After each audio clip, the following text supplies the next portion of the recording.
आखिर क्या होने वाला है 2027 का परिणाम? क्या बहुजन समाज पार्टी मिशन से भटक गई है? आखिर क्यों बनी आज़ाद समाज पार्टी? क्या इन दोनों पार्टियों के रहने से बहुजन समाज का उद्धार हो सकता है?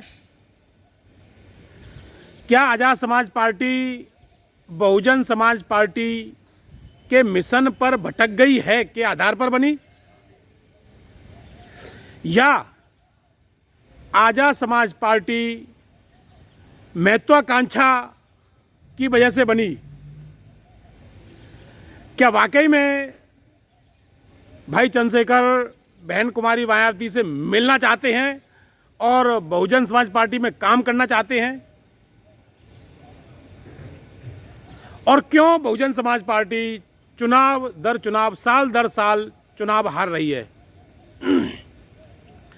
नमो बुद्धाय, जय भीम साथियों। स्वागत है आपका मेरे YouTube मंच धम्मा अशोक उर्फ उमेश पाल सिंह पर। साथियों, इस मंच के माध्यम से हम अपने इतिहास, अपने जो है धार्मिक, बुद्ध और धम्म के बारे में तथा अपनी राजनीति को लेके समय समय पर आते रहते हैं। जो बाबा साहब के बाबा आपका मिशन अधूरा हम सब मिलकर करेंगे पूरा के ऊपर पूरी तरह से आधारित है। लोग ये हर जयंती में, हर कार्यक्रम में हल्ला तो मचाते हैं कि बाबा साहब का मिशन अधूरा, और वो बाबा साहब का भी नहीं, बाबा तेरा मिशन अधूरा। वो बाबा साहब को तू तड़ा करके बात कर देती है, जबकि बाबा साहब का मिशन अधूरा और हम सब मिलके करेंगे पूरा के आधार पर ये मामला चलना है। तो अब बात ये आती है कि आज़ाद समाज पार्टी जब बनी तो ये साल 2020-21 की बात है, और ये जो भीम आर्मी एकदम से लाइमलाइट में आई 2017 में, जो सब्बीरपुर कांड हुआ था उसमें एकदम से लाइमलाइट में आई। हालांकि उससे पहले नाम रहा होगा, हमने नहीं सुना, मुझे अपना पता है, और किसी ने सुना हो तो सुना हो। तो यहाँ पर अब क्या हो रहा है कि आज़ाद समाज पार्टी बहुजन समाज पार्टी पे धुआंधार आरोप प्रत्यारोप लगा रही है, और बहुजन समाज पार्टी जो कि 4 बार की सत्ता हासिल की हुई है वो भी आज़ाद समाज पार्टी पर को अपने निशाने पर ले रही है। तो क्या आज़ाद समाज पार्टी के जो नेता हैं और जो क्षेत्र में ये फैला रहे हैं बातें, उनमें कितनी सच्चाई है? मेरा उन सभी लोगों से एक विनम्र अनुरोध है कि बात को गंभीरता से सुने, क्योंकि मैं ये देख रहा हूँ कि आज़ाद समाज पार्टी में जो राजनीति कर रहे हैं वो आपके 15 साल से लेके 35 साल के बच्चे हैं। कुछ थोड़े बहुत ऊपर के भी हैं, लेकिन मैक्सिमम जो लोग इस समय बच्चे जो हैं वो इतने साल के हैं। तो थोड़ा सा चीज़ों को अग्रेसिव में ले जाते हैं, अभद्र भाषा का प्रयोग कर लेते हैं, तो ये नहीं होना चाहिए। तो वो बाकायदा आराम से और शांति से सुने और समझें, इसके बाद कोई भी ऐसी टीका टिप्पणी या अभद्र भाषा का प्रयोग ना करें। मेरा दोनों दलों में से किसी भी दल का पक्षपात करने का कोई इरादा नहीं है। मैं अगर ये वीडियो बना रहा हूँ तो केवल बहुजन समाज के ऊपर हो रहे शोषण, अत्याचार से दुखी होके और अपनी राजनीति में हो रहे बिखराव की वजह से बहुजन समाज राजनीतिक रूप से अनाथ हो रहा है, इसलिए ये वीडियो मैं बना रहा हूँ। वीडियो लंबा होने वाला है, आप वीडियो को पूरा देखिए, बीच में से बिल्कुल मत छोड़िए, एस्केप मत कीजिए, और वीडियो देखिए। और वीडियो अच्छा लगे तो लाइक कीजिए, कमेंट कीजिए, शेयर अवश्य कीजिएगा, जिससे कि लोगों तक ये जानकारी पहुँचे।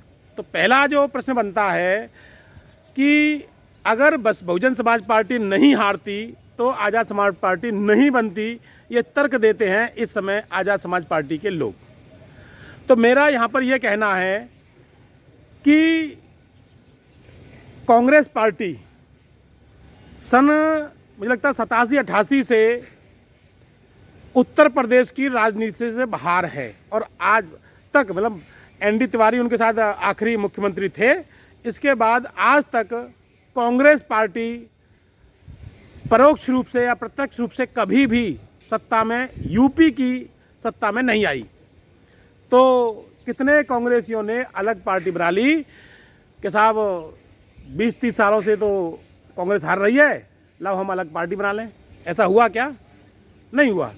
चलिए, पिछले 15 सालों से केंद्र से कांग्रेस पार्टी बाहर है सत्ता से, 15 सालों से।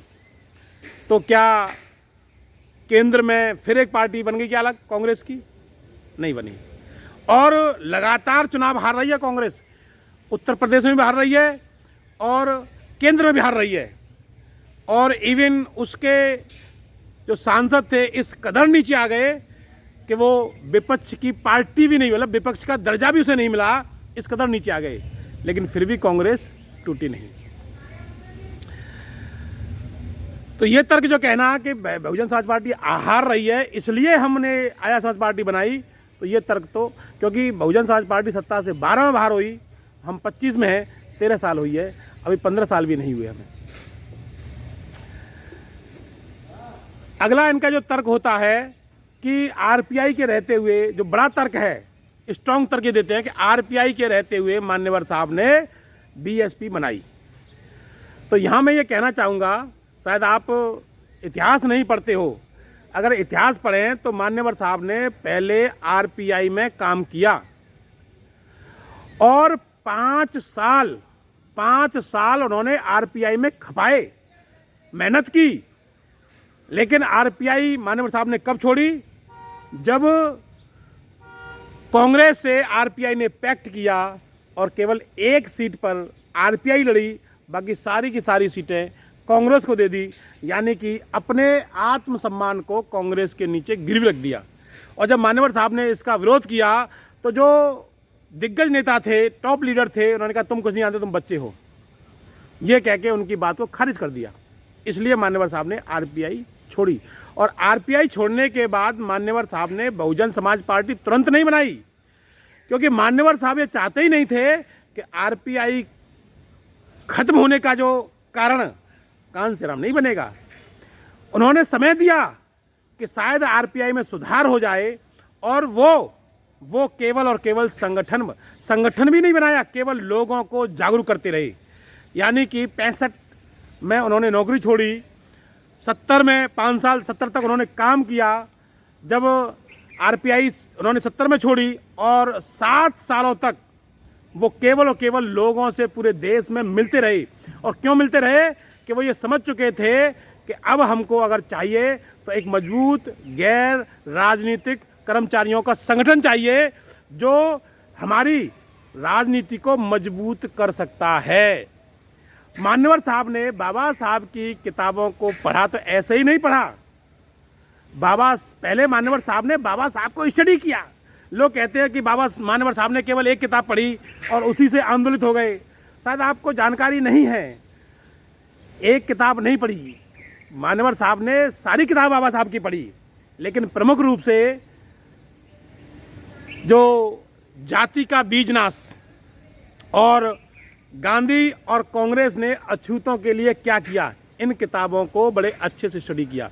क्योंकि मान्यवर साहब जानते थे कि बाबा साहब राजनीति हमारी कैसे सफल होगी, ये अपनी उन किताबों में लिख के गए हैं, इसलिए उन किताबों को पढ़ रहे थे मान्यवर साहब। और मान्यवर साहब ने बाबा साहब की एक बात को पकड़ लिया कि मुझे पढ़े लिखे लोगों ने धोखा दिया। तो मान्यवर साहब ने कहा कि अब मुझे इन्हीं पढ़े लिखे लोगों से काम कराना है और काम लेना है। और इसीलिए उन्होंने बाम सेफ बनाई। और बाम सेफ बनाई 1978 में, 77 तक उन्होंने काम किया। 7 साल उन्होंने आरपीआई को दिया। आरपीआई को 7 साल दिया कि आप अपने आप को मजबूत करो, राजनीति को मजबूत करो। लेकिन आरपीआई सफल नहीं हुई, बल्कि आरपीआई दिन प्रतिदिन खत्म होती गई। आपने कितने साल दिए बीएसपी को? नहीं दिए ना। आपने कब कहा, या आपने बीएसपी में कब काम किया जो आप ये तर्क देते हो कि आरपीआई के रहते बीएसपी बनाई गई? तो आरपीआई के रहते बीएसपी नहीं बनी, आरपीआई के ख़त्म होने पर बीएसपी बनी। और बीएसपी बनी तो उसका परिणाम भी सब लोगों ने देखा कि 4 बार की सत्ता बहुजन समाज पार्टी ने इस राज्य में, देश के सबसे बड़े सूबे में स्थापित की। तो ये जो तर्क है, ये तर्क भी कुछ ठीक खरा नहीं उतरता। फिर अगला तर्क ये देते हैं कि साहब कांग्रेस के रहते बीजेपी बनी। चलो साहब इस पर बात कर लेते हैं। कांग्रेस बनी 1885 में और बीजेपी बनी 1970 के आसपास मुझे लगता है, क्योंकि 1925 में आरएसएस का निर्माण हुआ और आरएसएस ने काम किया और आरएसएस ने 50-60 वर्ष काम किया। उसके बाद जनसंघ बनाया। आपने भीम आर्मी बनाई 15 में और आपने पार्टी बनाई 20-21 में, 5 साल बाद।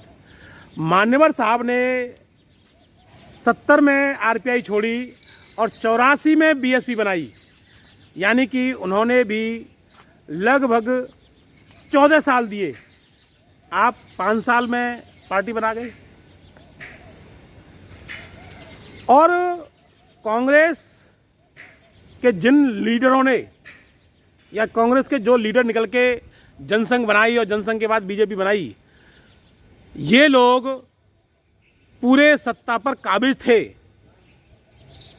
50-60 सालों से सत्ता इनके हाथों पर थी, व्यवस्था पर मजबूत पकड़ थी।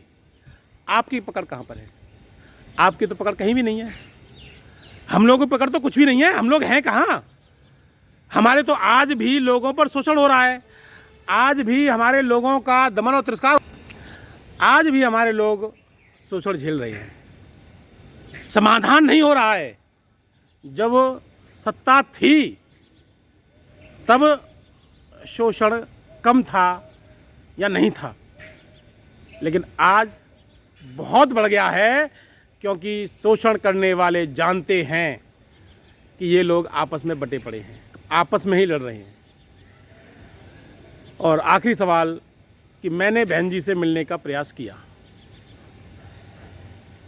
मैंने बहन जी के दफ्तर में फ़ोन किया। तो यहाँ मैं ये कहना चाहूँगा कि जयप्रकाश जी, जो कि बहुजन समाज पार्टी से निष्कासित हैं, राष्ट्रीय उपाध्यक्ष, नेशनल कोऑर्डिनेटर रहे हैं, क्या उनके पास बहन जी का नंबर नहीं था? क्या उनके पास दफ्तर का, बीएसपी कार्यालय का नंबर नहीं था? क्या उनके पास दिग्गज लोगों का नंबर नहीं था? बात कर सकते थे ना वो,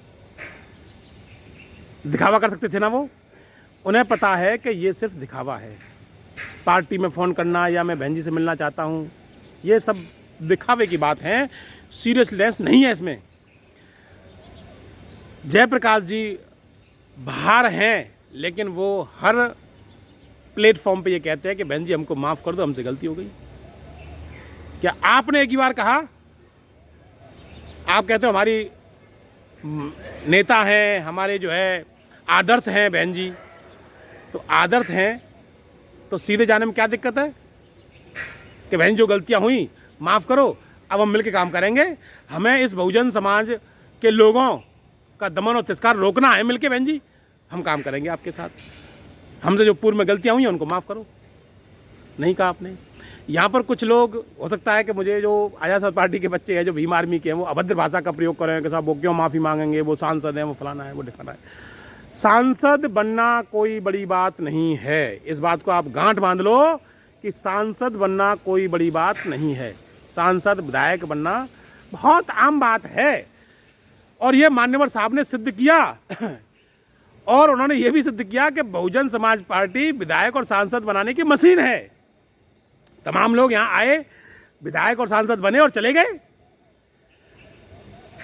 लेकिन विधायक या सांसद, ये तो कांग्रेस के राहुल गांधी भी कहते हैं कि आपको विधायक भी बनाएंगे, सांसद भी बनाएंगे, आपको राष्ट्रपति बनाएंगे, उपराष्ट्रपति बनाएंगे, राज्यपाल बनाएंगे, लेकिन पावर नहीं देंगे आपके हाथों में। आप सांसद हैं लेकिन पावर नहीं है आपके हाथों में। आप किसी के खिलाफ एक एफआईआर लिखा नहीं सकते, केवल आके हंगामा करना, चले जाना। ये तो ठीक है कि भीड़ इकट्ठी कर रहे हो, है ना, दबाव बना रहे हो, अपना काम कर रहे हो, लेकिन सफलता नहीं मिल रही है, शोषण नहीं रुक रहा है। हर बार एक नया केस उत्पन्न हो जाता है, हर बार एक नया केस। आप जो है उन दो बेटियों की शादी में जब यादव समाज के लोगों ने हंगामा किया, आप वहाँ आए, आप जो है माट भी गए, वहाँ जो बघेल समाज का बच्चा मारा था वहाँ भी गए, लेकिन इसके बाद भी भूरे काम है वही काम हुआ।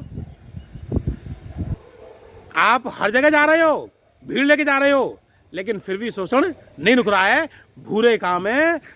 जाट समाज के लोगों ने घर पे जाके, जब पहले दिन उस बारात को पुलिस ने चढ़वा दिया, फिर भी वो लोग नहीं माने और घर पे जाके महिलाओं से बदतमीजी की, मारा पीटा। शोषण नहीं रुक रहा है। आप आते रहो, कोई दिक्कत नहीं है, लेकिन आपके इस कार्य से शोषण नहीं रुक रहा है। और आपके आने से शोषण नहीं रुक रहा है, तो क्या आपके व्हाट्सएप कॉल पर या वीडियो कॉल करने से शोषण रुक जाएगा? जब तक सत्ता आपके हाथों में नहीं होगी, तब तक शोषण नहीं रुकेगा। और अगर आप ये सोच रहे हो कि बहुजन समाज पार्टी की बुराई करके या बहुजन समाज पार्टी के वोट, आप कौन रह गया बहुजन समाज पार्टी पे? केवल जाटव। तो जाटव वोटरों को लेके अगर आप सोच रहे हो कि आप सत्ता पहुंच जाओगे, तो नहीं। हाँ, अच्छा, इस समय आज़ाद समाज पार्टी चला कौन रहा है?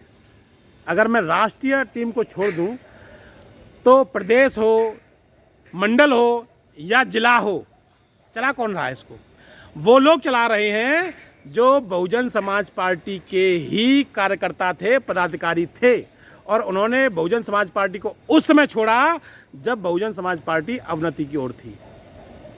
उनकी जिम्मेदारी बनती थी कि आज हमारी पार्टी अवनति पर है, हमें उसका साथ देना चाहिए, ना कि उसको छोड़ के हमें दूसरा घर बनाना चाहिए। और आप ये सोचिए कि हमारा एक घर कमज़ोर हो गया है, तो हम उस घर को रेनोवेट करने में हमारा खर्चा कम होगा या नया घर बनाने में खर्चा कम होगा? नया घर बनाने में खर्चा भी ज़्यादा होगा, एफर्ट भी ज़्यादा लगेंगे, टाइम भी ज़्यादा लगेगा, सब कुछ ज़्यादा लगेगा नया घर बनाने में। बल्कि पुराने घर को हम आराम से और जल्दी रेनोवेट करा सकते हैं। लेकिन ऐसा आपने नहीं किया, आपने उस घर को छोड़ा और दूसरे घर में चले गए। और क्या ये गारंटी है कि जिस घर को आपने कमज़ोर किया, क्या आपके पास इतना अनुभव है कि आप जो नया घर बनाओगे वो मजबूत बनेगा? अगर इतना अनुभव आपके पास होता तो आप अपने पुराने घर को ही मजबूत कर लेते, लेकिन ऐसा नहीं हुआ। और एक बात ये लोग प्रचार करते हैं कि बहन जी मिशन से भटक गई हैं। चलो मान लिया बहन जी मिशन से भटक गई, आप तो मिशन पर हैं और आप बाबा साहब के आदर्शों पर हैं, तो फिर आप क्या कर रहे हो? अगर बहन जी मिशन से भटक गई हैं तो आपको मिशन पर लाना चाहिए, उनको बताना चाहिए कि बहन जी मिशन ये है। और क्या 4 बार जिस महिला ने सत्ता हासिल की हो, प्रदेश को चलाया हो, वो जानते नहीं है कि मिशन क्या है? वो मिशन मूवमेंट आप समझेंगे, हम जैसे लोगों को समझेंगे। हम भी कह देते मिशन से भटक गई है, हम भी कहते मान लो मिशन से भटक गई हैं, तो हम सिखाएंगे बहन जी को मिशन क्या है? मैं तो आज भी देखता हूँ कि बहन जी अपने मिशन पर भी हैं और विचारधारा पर भी हैं। वो अगर अपने लोगों के जो है शादी विवाह में नहीं आती, तो वो अडानी अंबानी के भी शादी विवाह में नहीं आती है। वो एक सीट के लिए आंसू नहीं बहाती बहन जी चट्टान है। अगर किसी को समझौता करना है तो हमारे पास आओ, सम्मान प्रबल है। ये बाबा साहब ने कहा, मैं नहीं कह रहा हूँ, बहन जी की बात मत मानिए, मानवर साहब की मत मानिए, ये बाबा साहब ने कहा कि सम्मान सर्वोपरि है। और अगर आपको लगता है कि मैं झूठ बोल रहा हूँ, तो बुद्धा एवं कार्ल मार्क्स को पढ़ लेना, उसमें बाबा साहब ने यही सिद्ध किया है कि अपना सम्मान सर्वोपरि है। बाबा साहब ने उसी किताब में कहा है, भूखे मर जाना लेकिन सम्मान से समझौता मत करना। और आपने क्या किया? आप तो एक सीट के लिए पूरी मीडिया के सामने आप रो दिए। क्या आज तक बहन जी ने कभी आंसू निकाले? क्या आज तक मान्यवर साहब ने कभी आंसू निकाले अपनी जिंदगी में? आप मान्यवर साहब को अपना आदर्श मानते हो। इस तमाम विपत्तियां मान्यवर साहब के सामने आईं, तमाम परेशानियां आईं, बहन जी के सामने तमाम परेशानियां आईं। क्या बहन जी कभी मीडिया के सामने रोई? कभी नहीं रोई। मजबूत लोग रोते नहीं हैं, मजबूत लोग दिखावा नहीं करते हैं। ये ठीक है कि आप जो है बहुजन समाज की चिंता करते हो, आप बहुजन समाज के यहाँ हर दुख तकलीफ में पहुंच रहे हो, आप सांसद हो। मैंने पहले भी कहा था, सांसद बनना बड़ी बात नहीं है।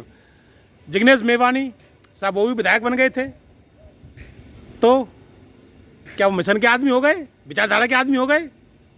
एक्सीडेंटल हो जाता है। लोगों के पास नगीना में विकल्प नहीं था। सपा ने और बीजेपी ने अपने कमजोर प्रत्याशी खड़े कर दिए, क्योंकि उन्हें बहुजन समाज पार्टी को हटाना था, सबको पता है। और इधर आपने पूरे देश में लोगों की दुख दर्द और तकलीफ में जा के उनकी आवाज़ उठाई, तो एक सहानुभूति लोगों की आपके प्रति आ गई। भाई कोई नहीं तो सही, ये सही कम से कम भाई दौड़ तो रहा है और आपको उसका लाभ मिला। वो ठीक है कि आप उसमें अपना काम भी कर रहे हो, लेकिन बहुजन समाज पार्टी को तोड़ के काम करना, आज काम कितना क्या रह गया है? बहुजन समाज पार्टी के लोग आज़ाद समाज पार्टी को ले आते हैं, आज़ाद समाज पार्टी के लोग बहुजन समाज पार्टी को ले आते हैं, यहाँ के बहुजन समाज पार्टी के लोग आज़ाद समाज पार्टी चले जाएंगे, 15-20 दिन बाद वही लोग आके बहुजन समाज पार्टी में आते हैं। बीएसपी के जिलाध्यक्ष अगर ये कह दे कि साहब हमने सैकड़ों कार्यकर्ता आज़ाद समाज पार्टी को ज्वाइन कराया, तो बहुत बड़ी सफलता नहीं है आप बहुजन समाज पार्टी के लिए। आपने सपा के कार्यकर्ता को ज्वाइन कराया, आपने कांग्रेस के कार्यकर्ता को ज्वाइन कराया, आपने बीजेपी कार्यकर्ता को ज्वाइन कराया, उसमें आपकी सफलता है। वो जिनको आप ज्वाइन करा रहे हैं वो तो बहुजन समाज पार्टी के ही वोटर हैं। वो भले ही आज़ाद समाज पार्टी में हैं, लेकिन आज़ाद समाज पार्टी के 70% लोग बहुजन समाज पार्टी को वोट करते हैं। उस घर से हो सकता है कि एक लड़का तो वोट डाल रहा है आज़ाद समाज पार्टी को, लेकिन उस घर के सारे मेंबर बहुजन समाज पार्टी को वोट देते हैं। तो ये सफलता नहीं है, और आज़ाद समाज पार्टी के लिए भी सफलता नहीं है कि आप बहुजन समाज पार्टी के वोटरों को तोड़ रहे हो। ये तो जाटव है। इसे तो जब लगेगा कि बहुजन समाज पार्टी पूरी तरह खत्म हो रही है, तो वो स्वतः ही अपना विकल्प ढूंढेगा, और जब विकल्प ढूंढेगा तो उसके पास दिमाग है, पढ़ा लिखा है, वो समझेगा कि हमें किधर जाना है। उसे उस समाज को बताने की आपको ज़रूरत नहीं है, वो सब जानता है। जब वो कांग्रेस से मान्यवर साहब के पास आया, तो मान्यवर साहब ने ये प्रूफ किया कि मैं अपनी सत्ता बनाऊंगा। हालांकि उस समय मान्यवर साहब को धोखा देने वाले बहुत लोग थे। बावन मेश्राम जी ने उनको धोखा दिया है ना, उनका साथ छोड़ा। धोखा से मतलब है, मैं ये धोखा नहीं कह रहा हूँ, उनका साथ छोड़ा, उनके साथ कदम से कदम मिला के नहीं रहे। चाहे वो डी.के. खापड़े रहे हों, गांगवाने जी रहे हों, ये जितने भी बाम सेफ के लोग उस समय बिके, राजीव गांधी ने बाम सेफ को तोड़ा, लेकिन मान्यवर साहब तो नहीं घबराए। मान्यवर साहब तो उस समय नहीं रोए हैं। मान्यवर साहब तो क्या नाम है, राजीव गांधी के सामने गिड़गिड़ाए नहीं कि भैया हमको एक सीट दे दो। उन्होंने कहा, राजीव गांधी तुमको हीरो से जीरो बनाऊंगा, मैं तुम्हें जीरो तुम्हें रोड पे ला खड़ा करूंगा। और वो मान्यवर साहब ने किया। कांग्रेस को यूपी से खत्म करने का काम मान्यवर साहब ने किया। वो मान्यवर साहब हैं। आप मान्यवर साहब का नाम लेके मान्यवर साहब की खून पसीने से सींची हुई पार्टी को खत्म करने का प्रयास कर रहे हो। ये कौन समझदारी है? आप मान्यवर साहब के आदर्शों पर चलना चाहते हो, तो मान्यवर साहब ने आरपीआई में 5 साल दिए, 7 साल फिर आरपीआई को दिए, 12 साल आरपीआई के लिए दिए। लेकिन आरपीआई जब अपलिफ्ट नहीं कर पाई, तब जाके संगठन बनाया, तुरंत पार्टी नहीं बनाई। 78 में संगठन बनाया, और संगठन के 6 साल बाद पार्टी बनाई। यानी कि लगभग 19 साल दिए आरपीआई को बढ़ने के लिए, लेकिन आरपीआई बढ़ नहीं पाई, तब 84 बीएसपी बनी, और 84 बीएसपी बनी तो मान्यवर साहब ने उसका रिजल्ट फेंका। 84 में बनी और 89 में मान्यवर साहब 3 और 13 में शामिल हो गए। जो आपके अटल बिहारी वाजपेयी कहते हैं कि कांसी राम न 3 में है न 13 में है, तो उन्होंने ये सिद्ध किया 89 में कि कांसी राम 3 सांसद लेके 3 में भी है और 13 विधायक लेके 13 में भी है। 3-13 में कांसी राम है। 84 बनी, 5 साल बाद 89 में मान्यवर साहब ने 3 और 13 में शामिल हो गए, 3 सांसद और 13 विधायक। आपने 20 में 21 में पार्टी बनाई, आपके भी 5 साल पूरे होने जा रहे हैं, हो गए। 27 में आपको 6-7 साल हो जाएंगे। आप 27 में क्या रिजल्ट फेंकते हो, हम भी देखना चाहते हैं। 27 जो है आपके लिए, क्योंकि मान्यवर साहब जब 5 साल में इतना काम कर सकते हैं, आप मान्यवर साहब से अपनी तुलना कर रहे हो, मान्यवर साहब के आदर्श पर चलने की बात कर रहे हो, तो मान्यवर साहब ने 5 साल में 3 विधायक 13 सांसद, 3 सांसद 13 विधायक दे दिए, तो आप 7 साल में दे दीजिए। आरपीआई उस समय भी थी मान्यवर साहब के समय, तब उन्होंने बीएसपी बनाई, आपको सबको पता है। और उसमें भी बामसेफ के कुछ लोग जो खरीद लिए गए थे राजीव गांधी जी द्वारा, अलग बामसेफ बना ली गई थी, उन्होंने उनको धोखा दिया, तभी मान्यवर साहब सफल हुए। तो मेरा यहाँ पर ये जो इस वीडियो को बनाने का जो उद्देश्य है, मेरा किसी पार्टी को बुराई करना नहीं है, मेरा सिर्फ इतना उद्देश्य ये है कि मिलके तो हम सत्ता हासिल कर सकते हैं, अलग अलग रह के सत्ता हासिल नहीं कर सकते हैं। मैं बहुजन समाज पार्टी कोऑर्डिनेटर को देखता हूँ, वो आजाद समाज पार्टी की बुराई करेंगे, आजाद समाज पार्टी के जो है नेता हैं वो बीएसपी की बुराई करेंगे। आपस में लड़ रहे हो आप लोग, आपस में लड़के तो मामला बिगड़ेगा, आपस में लड़के मामला सफल नहीं हो सकता है। और हम बहन जी कुछ नहीं कर रही हैं, बहन जी कुछ नहीं कर रही हैं, बहन जी कुछ नहीं कर रही हैं। अरे भाई, हम ये कह रहे हैं कि 70-72 साल की बहन जी हो गई हैं, वही करती रहेंगी तो हम क्या करेंगे? हमारा दायित्व क्या बनता है? हम क्या कर रहे हैं? हम निचले स्तर पर क्या कर रहे हैं? वो कह रहे हैं बहन जी साहब डर गई हैं ईडी से, सीबीआई से। बहन जी डरती नहीं है, कभी नहीं डरती बहन जी। और क्यों डरेंगी भाई बहन जी? उन्हें डर है तो केवल समाज का डर है। बाबा साहब ने पूना पैक्ट इसलिए नहीं किया कि बाबा साहब पे हमले हो रहे थे। बाबा साहब ने कहा मुझे मार दो, लेकिन ये हक अधिकार मेरे समाज के फिर भी जीवित रहेंगे। बाबा साहब पूना पैक्ट करने के लिए इसलिए मजबूर हुए कि समाज के ऊपर हमले शुरू हो गए थे। तो बहन जी को अपनी चिंता नहीं है, बहन जी को समाज की चिंता है। और बहन जी ने अपनी पूरी राजनीति में कभी भी अपशब्दों का, अश्लील शब्दों का प्रयोग नहीं किया। बहन जी जब भी बोलती हैं, हाँ, लोगों ने उनके ऊपर आरोप जरूर लगाया कि आपने उस बयान में ये किया, आपने उस भाषण में ये कहा, तब बहन जी ने लिखकर बोलना शुरू किया। बहन जी अगर लिखकर बोलती हैं तो उसके 2 रीजन।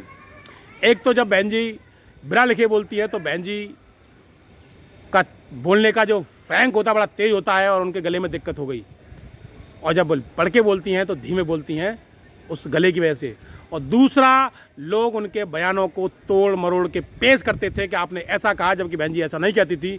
तब बहन जी के पास रिकॉर्डेड होता है कि मैं जो लिखा हुआ है वही बोलती हूँ और ये रहा लिखा हुआ। तो इसलिए बहन कुमारी मायावती के ऊपर आरोप प्रत्यारोप करके और बहुजन समाज पार्टी को ख़त्म करके अगर ये कोई कहे कि हम सत्ता पर काबिज हो सकते हैं, तो फिलहाल तो नहीं। भविष्य के गर्त में क्या छुपा है मैं नहीं जानता, लेकिन मुझे नहीं लगता कि 27 में बहुजन समाज पार्टी का विरोध करके हमारा समाज सत्ता पर पहुंच सकता है। या मास्टर की, जैसे मैं कुछ लोगों को ऐसा मेरा जो है किससे कोई दुश्मनी नहीं है। आकाश भाई भी अपना बढ़िया काम कर रहे हैं, सांसद हैं, और उनके जो शामिल हो रहे हैं, मैं उनसे भी कोई उनसे विरोधाभास नहीं है, मैं उनसे बात करता रहता हूँ। तो वो कहते हैं साहब हम चाहते हैं कि आपके भाई को मास्टर की बन जाए, कि हाथ में आ जाए 27 में, कि सत्ता उनके बिना ना बने। तो हम भी कहते हैं भैया बिल्कुल ले लो, आप मास्टर की लो अपने हाथों में, लेकिन कैसे लोगे? केवल बीएसपी की बुराई करके आपको मास्टर की मिल जाएगी? ये तो संभव नहीं है। मास्टर की तो ये है जब आप पिछड़े समाज का वोट आपके साथ आएगा, आपके साथ जो है क्या नाम है मुस्लिम समाज का वोट आएगा, तब जाके आप मास्टर की ले पाओगे। तो उस वोट को लाने के लिए आप क्या कर रहे हो? अभी जो आपके जो क्या नाम है कैडर, अच्छा कैडर, हाँ दोनों पार्टियाँ ये वो कहते हैं कैडर, तो मैं आपको बता दूं, कैडर तो मान्यवर साहब के समय से ख़त्म हो गई। कैडर मान्यवर साहब के बाद हुए ही नहीं। मान्यवर साहब के जाने के बाद तो कैडर ख़त्म। यानी 2003 में मान्यवर साहब बीमार हुए, तब से बहुजन समाज पार्टी से भी कैडर ख़त्म। आज़ाद समाज पार्टी तो कैडर जानती नहीं है कि कैडर किसे कहते हैं। अगर वाकई में कैडर करने हैं तो आज के परिप्रेक्ष्य में वर्तमान परिस्थितियों के अनुसार कैडर तैयार करने पड़ेंगे, और वो ताकत बहुजन समाज पार्टी में है। और वहाँ के जो कोऑर्डिनेटर हैं, अच्छा, एक दूसरे के ऊपर दलाल है, ये दलाल है साहब, वो दलाल है। आज़ाद समाज पार्टी कहती है बहुजन समाज पार्टी की दलाल है, बहुजन समाज पार्टी कहती है आज़ाद समाज पार्टी की दलाल है। अच्छा, दलाल कौन है भाई? किसे कहते दलाल? आप एक दूसरे पर छीटा लेकर कर रहे हो। वो ठीक है कि कुछ लोग होते होंगे, लेकिन पार्टी के ऊपर, पूरी के ऊपर आरोप प्रत्यारोप कर देना ये सही नहीं है। और लास्ट में बहुत ही जबरदस्त मुद्दा जो चल रहा है रोहिणी घावरी वाला, उस पर अपनी बात रखते हुए बात ख़त्म करूँगा कि रोहिणी घावरी ने जो जो आरोप भाई चंद्रशेखर पर लगाए हैं, मैं रोहिणी घावरी से इसलिए इत्तेफाक नहीं रखता या उसकी बातों को इसलिए नहीं मानता कि आपने कब लगाई आरोप? जब वो सांसद बन गए हैं तब आप आरोप लगा रही हैं, और आप कह रही हैं कि साहब उन्होंने लड़कियों के साथ बहुत बुरा व्यवहार किया। आपने ये बात उस समय क्यों नहीं उठाई जब ये काम हो रहा था? अगर इसमें सच्चाई थी तो आपको उसी समय ये बात उठानी थी। आप स्टूडियो चैनल में बैठ के ये कह रही हैं कि मैंने वहाँ इसलिए नहीं कहा कि मेरी हत्या हो सकती है। जिस समय ये काम हो रहा था उस समय कौन हत्या करता? उस समय तो बड़ा पद नहीं था ना उनके पास, छोटा पद था, पुलिस भी ढूंढ रही थी उनको। तो उस समय तो आपके पास मौका था, पुलिस के पास चली जाती कि साहब ये देखिए ये कर रहा है और ये रहे साहब, इन्हें पकड़ लीजिए। उस समय तो मौका था आपके पास, लेकिन उस समय भी आपने ऐसा कुछ नहीं किया, और आज ये आप आरोप प्रत्यारोप लगा रही है। तो मुझे नहीं लगता कि मैं इन बातों पर कोई ज़्यादा, और लोगों को जो इसका प्रचार कर रहे हैं वो भी गलत कर रहे हैं, क्योंकि जब आदमी सफल होता है तो उस पर आरोप प्रत्यारोप लगते रहते हैं। तो ये बात मैंने अपनी आज पूरी रखी, और केवल इसलिए रखी क्योंकि मैं चिंतित हूँ आज अपनी पार्टियों को लेके, अपनी सत्ता को लेके, कि ये समाज सत्ताविहीन है और राजनीतिक रूप से अनाथ होता जा रहा है। बाबा साहब का जो क्या नाम है मिशन मूवमेंट था वो ध्वस्त होता जा रहा है। बाबा साहब ने जो आगरा में रोते हुए कहा कि अगर तुम इस मिशन मूवमेंट को आगे ना ले जा सको तो इसे वहीं रोके रखना, तो आज ये रुका हुआ नहीं है, ये पीछे जा रहा है। और ये पीछे जाने की वजह आप दोनों लोग हो, मैं किसी एक को ना आरोपित करके, आप दोनों लोग बैठिए, समझिए बात को।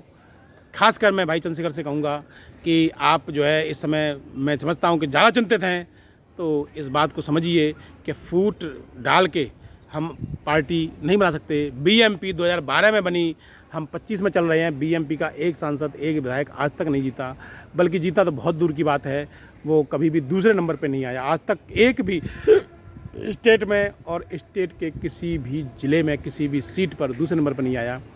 बहुजन समाज पार्टी मजबूत गढ़ है अपना, इसे और मजबूती देनी है। आप अगर ये सोच रहे हो कि आज़ाद समाज पार्टी बहुत जल्दी मैं इसे बढ़ा दूंगा, तो ये संभव नहीं है। और दोनों पार्टियां बनी रहीं तो मुझे नहीं लगता कि आज़ाद समाज पार्टी 10-20 साल या 30 सालों तक इस मुकाम पर पहुंच पाएगी। इन्हीं सब बातों के साथ अपनी बातों को, कमेंटों को बड़े ही धैर्यपूर्वक रखेंगे, कोई अभद्र भाषा का प्रयोग नहीं करेंगे। इन्हीं सब बातों के साथ मैं अपनी वाणी को यहाँ पर विराम दूंगा। मेरा ये जो वीडियो अच्छा लगा हो तो शेयर कीजिएगा, कमेंट कीजिए, बताइए मुझे कि मैंने कहाँ गलतियाँ की और मुझे क्या सुधारने की ज़रूरत है। और मेरे चैनल को कीजिए सब्सक्राइब। नमो बुद्धाय। जय भीम, जय भारत साथी।